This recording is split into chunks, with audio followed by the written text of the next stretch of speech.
Ohio's opioid crisis leaves thousands dead.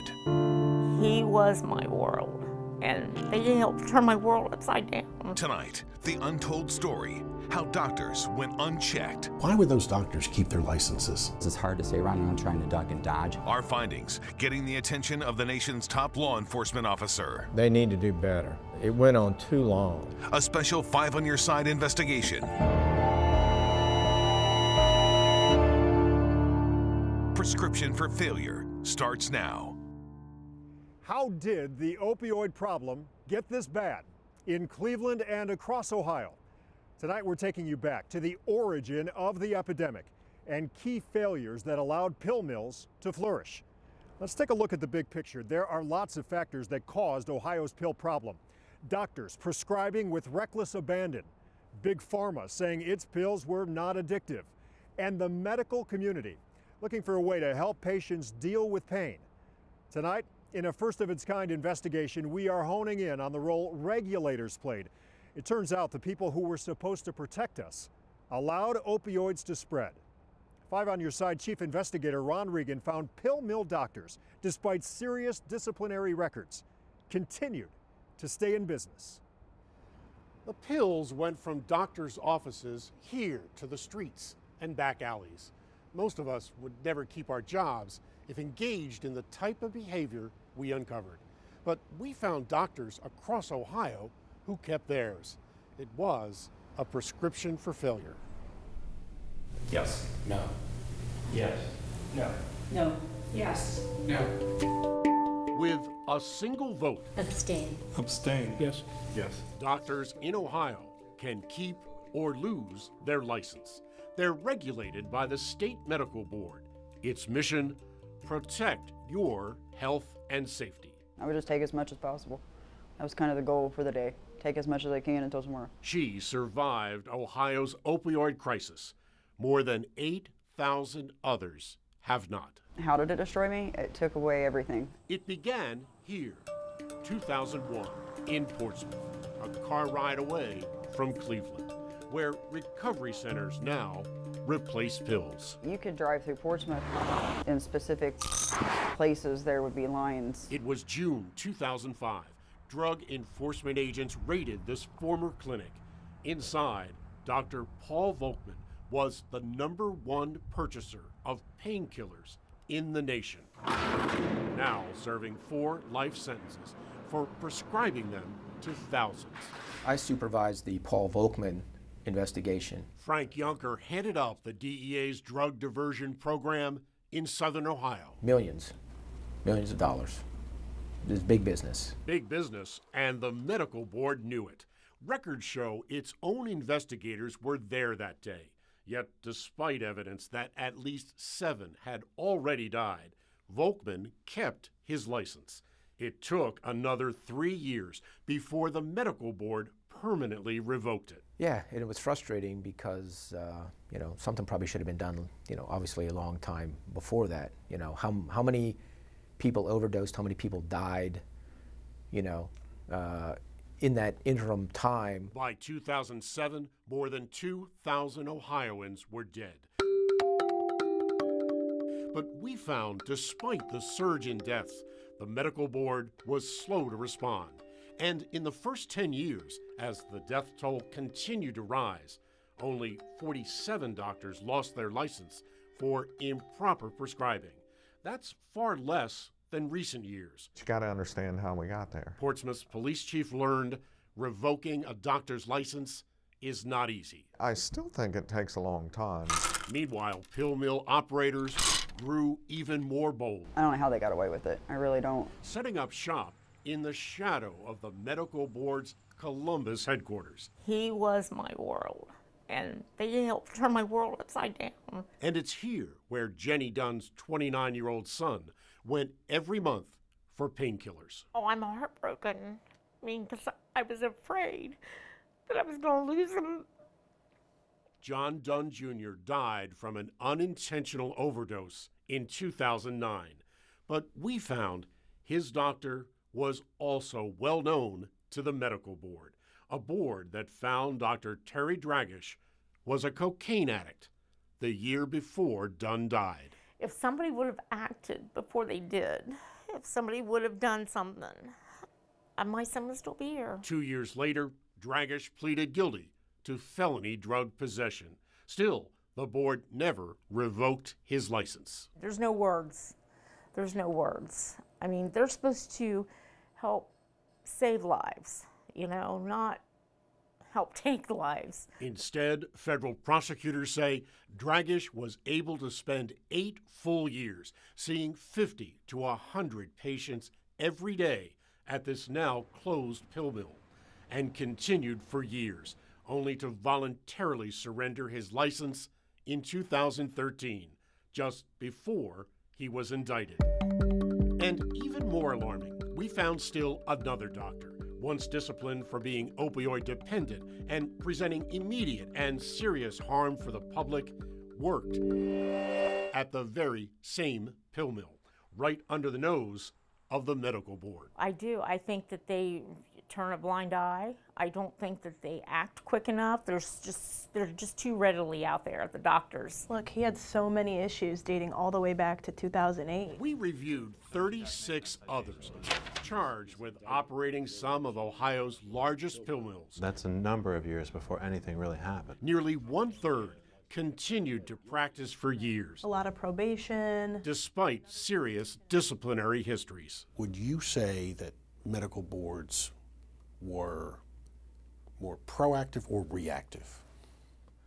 I would say it's been my general impression from wherever I've been that medical boards are pretty much always reactive as being proactive.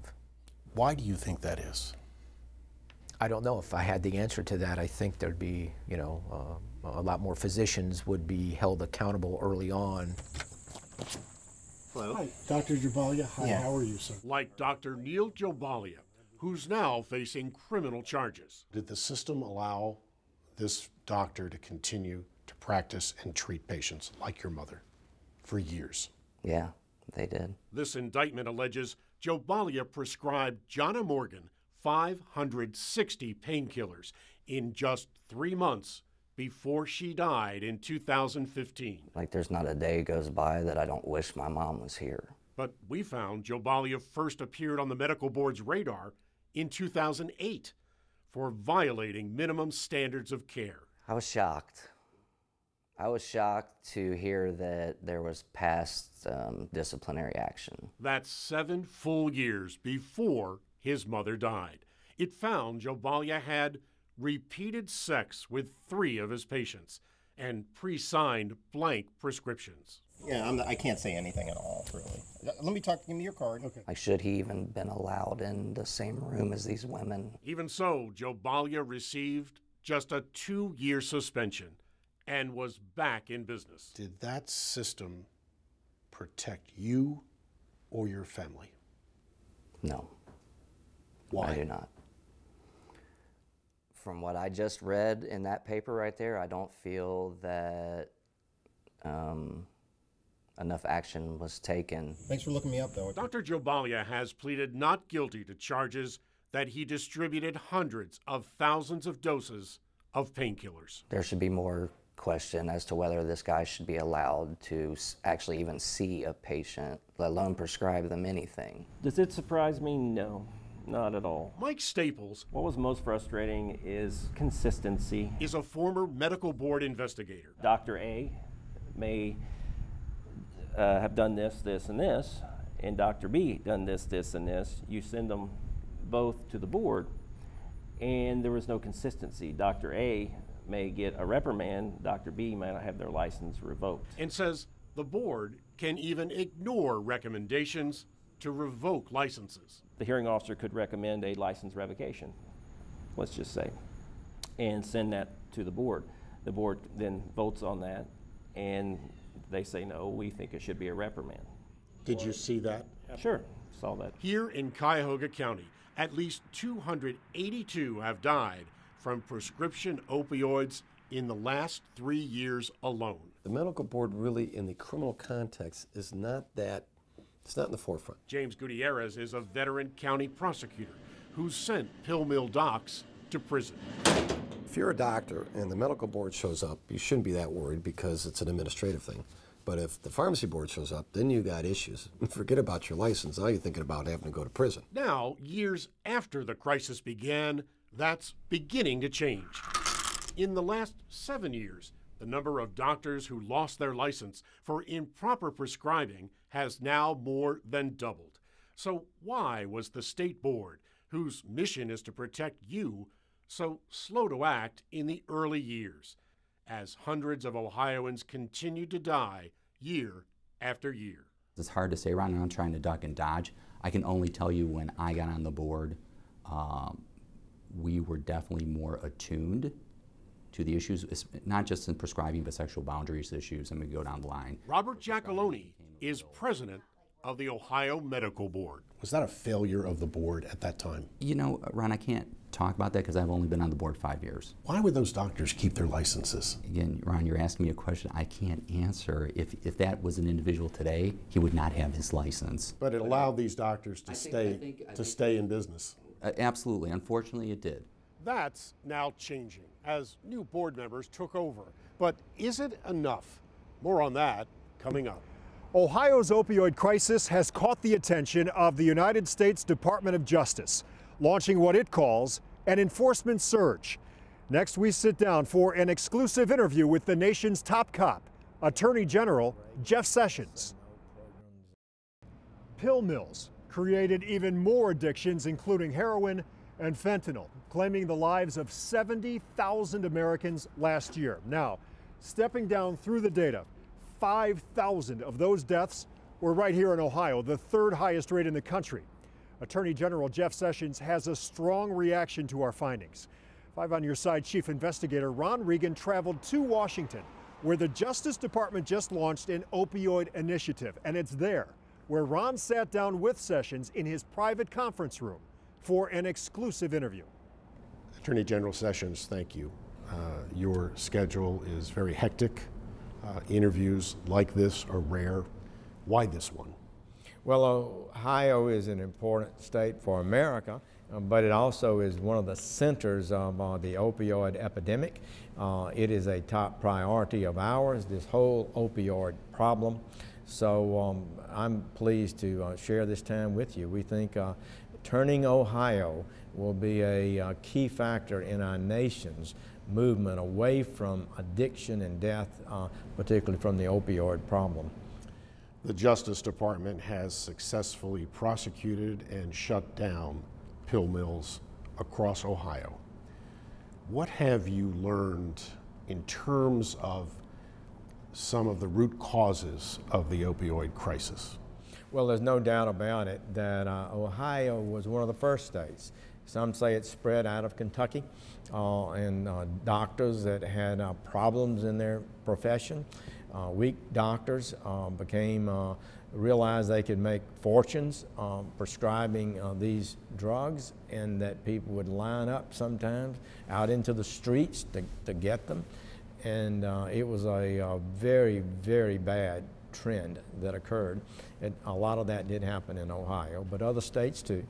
And at one point, I think Ohio was #1 in deaths in the country per capita. But there was a real problem with physicians. We've convicted now, since I became Attorney General, some 250 doctors, or charged them under charges. And that is a stunning number. Some of them move millions of pills. We're going to continue to go after these physicians. We're going to eliminate the fraudulent physicians. Well, looking at physicians, one thing that jumped out to us was that we found many of them had significant disciplinary histories, including cocaine convictions, drug convictions, and yet with that disciplinary history somehow managed to keep their licenses and then go on to operate major pill mills. What is the lesson for medical boards across the country that regulate physicians? They need to do better. It went on too long.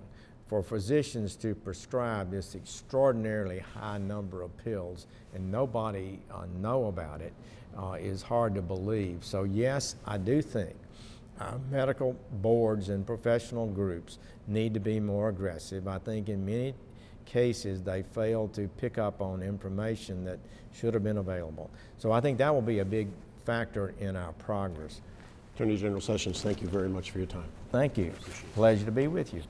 Sessions says he's authorized 2 special prosecutors specifically for Ohio to prosecute pill mills and doctors. Next, how other states investigate their doctors suspected of overprescribing. We continue our special 5 on Your Side investigation, Prescription for Failure, and it's prescription opioids, just pills alone, that have claimed the lives of more than 8,000 people across the state since the crisis began. As Ohio wages its own fight, others are taking a very different approach. And Ron, you've also found a potential conflict of interest.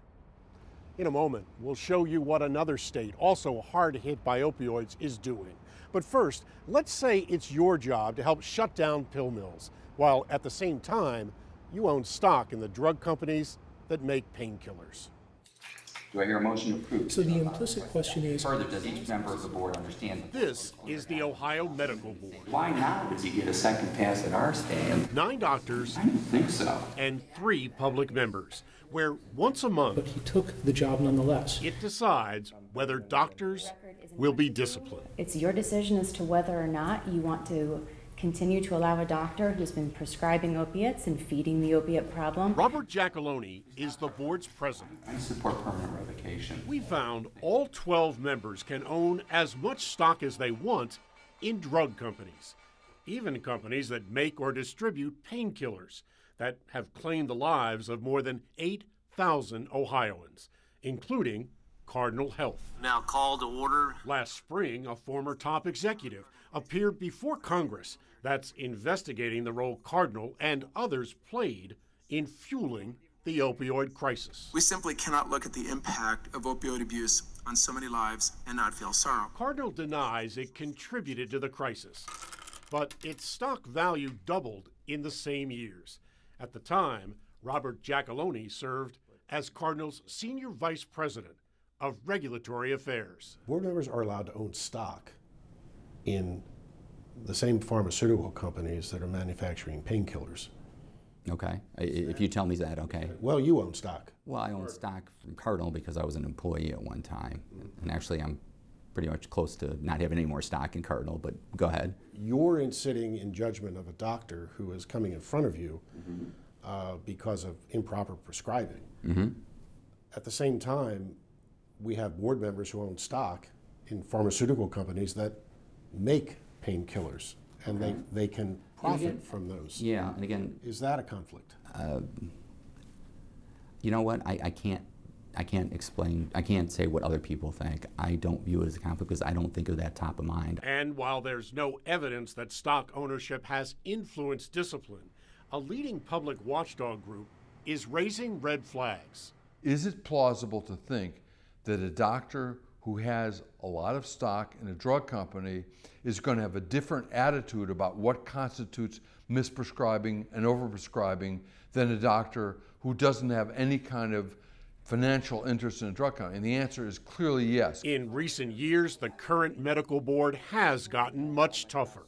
But we found another board that's significantly increased the number of doctors under investigation. Most recently released the second highest rate of opioid deaths in the nation. In North Carolina, the medical board sets specific limits on doctors, exceed a fixed threshold of opioid prescriptions, or have 2 or more deaths, and a doctor in North Carolina is automatically under investigation.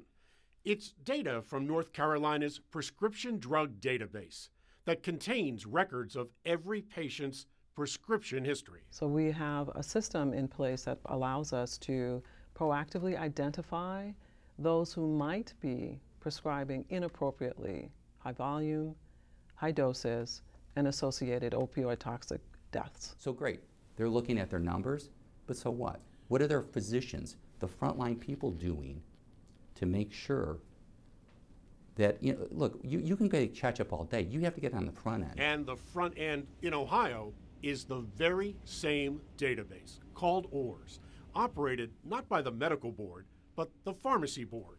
Last year alone, 89 million queries, checks to see just how many opioids a patient has been prescribed. As a result, both opioid prescribing and doctor shopping have significantly decreased. Ron, to be honest with you, I don't see the difference because we're doing the same thing. We're looking at the ORS data with the Board of Pharmacy. But there's no threshold, though, that automatically triggers. Nothing comes to you automatically. Well, no. But there's no specific number of pills or specific number of deaths that automatically put a doctor at the center of a medical board investigation. Obviously, if we learn of it, a death, an arrest, an indictment, that's the trigger point. Is there a pharmacy board in North Carolina with its own investigators? Yes, there is. Do you work with the Drug Enforcement Administration and its investigators? Yes, we do. Do you have your own team of investigators who answer and investigate complaints filed with the board? Yes, we do. Then why do you need to take extra steps? The statistics on the number of deaths we need to make a difference in this epidemic. Hard and fast rules tend to become problematic because they become arbitrary in terms of the results. And it was very important that we find a different way to approach this problem. And you believe this is saving lives? I absolutely do. Meanwhile, Ohio's board points to a steady decline in prescription deaths as proof that monitoring patients, not doctors, is more effective. Over the last half hour, we've explained how the opioid crisis gained steam, chronicling missteps along the way. But Ron, there are now signs of progress. Well, Ohio's investing $1 billion a year to fight the opioid crisis. Fewer opioids are now being prescribed and doctor shopping has plummeted. Finally, the alarming practice we uncovered, allowing bad doctors to keep their license, is changing. Here's how the board's president described how Ohio's board will act moving forward. At one time, opioid prescribing was viewed as mainstream, address the pain. And then all of a sudden we realized, wait a minute, that's not really the case, and we're creating addicts. Probably the board at that time viewed it, probably not being in sync with how devastating this was and what steps need to be taken. Now we are absolutely sensitized to it, and as a result, we take action. If you're creating havoc in our community, impacting families, you need to be out, pure and simple. Thanks for watching this 5 on Your Side special investigation prescription for failure. We have much more on our website, news5cleveland.com, and our News 5 app. Have a good night.